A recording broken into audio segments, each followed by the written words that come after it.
सभागार की ओर पहुंचने वाला है कि कृपया सभागार में आ जाएं ताकि यथाशीघ्र हम लोग करें।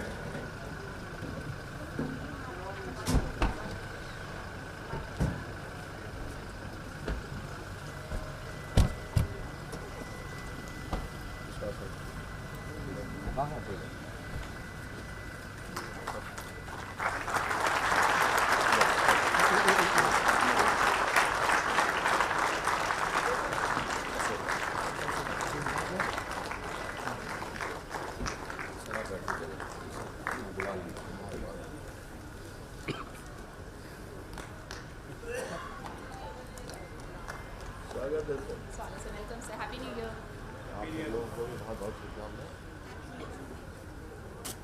झारखंड के खूबसूरत शहर रांची में पीटर गोड्डा,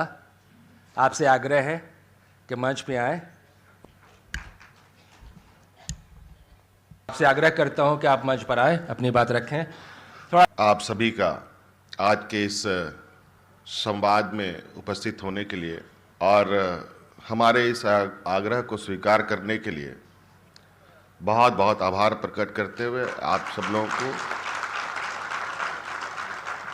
नव वर्ष की शुभकामनाएं देते हुए अपनी ओर से जोहार करता हूं। जैसे कि आप सब लोगों ने अपनी वक्ताओं में कहा कि ये एक ऐसा अवसर है जो मुझे लगता है कि झारखंड के इतिहास में ये पहली बार है और ये हमारे लिए बहुत सौभाग्य की बात है। और यहाँ बहुत सारे सीनियर लोग हैं और बहुत सारे हमसे जूनियर भी होंगे, हमारे बराबर भी होंगे, कुछ तो हमारे सहयोगी भी हैं जो आज अधिवक्ता हैं, आपके बीच में बैठे हैं। और हमने जब सरकार बनाई, सरकार बनने के बाद से लेकर आज तक राज्य के अंदर जो भी गतिविधियां होती हैं,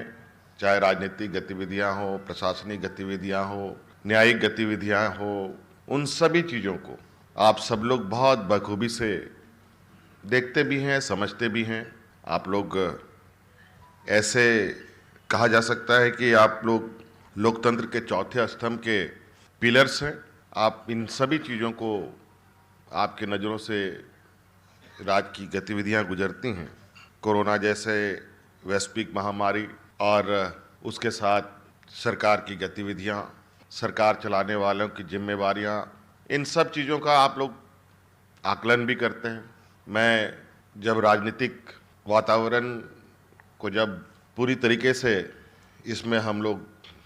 आने लगे थे, सबसे पहले मैं राज्यसभा सांसद के रूप में चुना गया था और उस राज्यसभा सांसद में मैं सबसे कम उम्र का राज्यसभा सांसद था। जब मैं पहली बार सदन में गया तो वहाँ ऐसे ऐसे विद्वान सांसद उपस्थित थे, मुझे समझ में नहीं आ रहा था कि ये लगता है कि मैं गलत प्लेटफॉर्म में आ गया, गलत कमरे में घुस गया टाइप से। जो भी बातें वहाँ होती थी मुझे कुछ समझ में ही नहीं आता था। फिर आगे चल के मैं विधायक बना, विधायक बनने के बाद मंत्री भी बना, उप मुख्यमंत्री के रूप में भी रहा, मुख्यमंत्री के रूप में भी रहा और लीडर ऑफ अपोजिशन भी रहा, पुनः आज मुख्यमंत्री के रूप में हूँ। नोटरी को भी लेकर के अधिवक्ता की तरफ से बात आई है। मैं सबको आश्वस्त करता हूँ, वहाँ जो आप नोटरी में प्राथमिकता देने की बात है वो भी, उस पर भी हम विचार करेंगे और बहुत जल्द इसके लिए सरकार विज्ञापन भी निकालेगी और प्राथमिकता के आधार पर उनको नोटरी पब्लिक का परमिशन भी दिया जाएगा। और साथ साथ में आप लोगों की लाइब्रेरी की भी बात है। आप लोगों के बैठने का जो वहाँ पर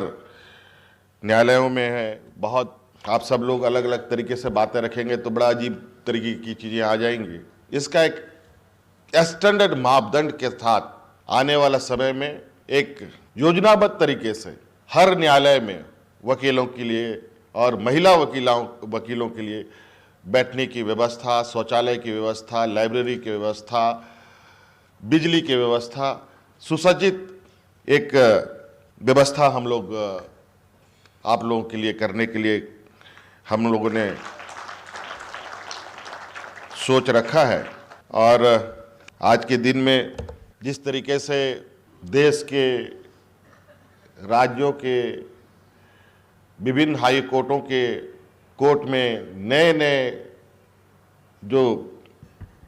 जजमेंट्स आ रहे हैं, बहुत अच्छे अच्छे निर्णय भी आ रहे हैं, उन सब का भी आप कैसे उससे अपडेट रहें, कैसे आप सब लोग जुड़े रहें, चाहे वो हाई कोर्ट के हों, चाहे वो लोअर के कोर्ट के हों, अधिवक्तागण, उन सब चीज़ के लिए आप सब लोगों के लिए कंप्यूटर वगैरह की भी सुविधा करने का भी हम लोगों ने सोच रखा है। और अगर आप आर्थिक रूप से सुरक्षित नहीं हैं, आपको आगे बढ़ने के लिए जो आपको प्रशिक्षण के लिए आपको आवश्यकता है, उसके लिए भी हम लोग मतलब कहा जाए कि पूरे आपके एक एक करके जो अभी अजीत साहब ने कहा है कि जो भी आपके जिले की समस्या है वो आप हमारे ऑफिस में दें, तो एक होलिस्टिक समस्या आने के बाद हमारे पास इस पर हम चर्चा करेंगे और किस तरीके से आप लोगों के लिए हम लोग बेहतर से बेहतर कार्य करें, इस पर एक चरणबद्ध तरीके से कार्य योजना भी हम बनाएंगे, जो मुझे लगता है कि आने वाला समय में आप सब लोगों के लिए बहुत बेहतर वो योजना और आप लोगों के लिए कारगर होगा। और आपका जो एक मांग और भी है, हालांकि आप कुछ यहाँ से जो मुझे जानकारी मिली, पेंशन आप लोग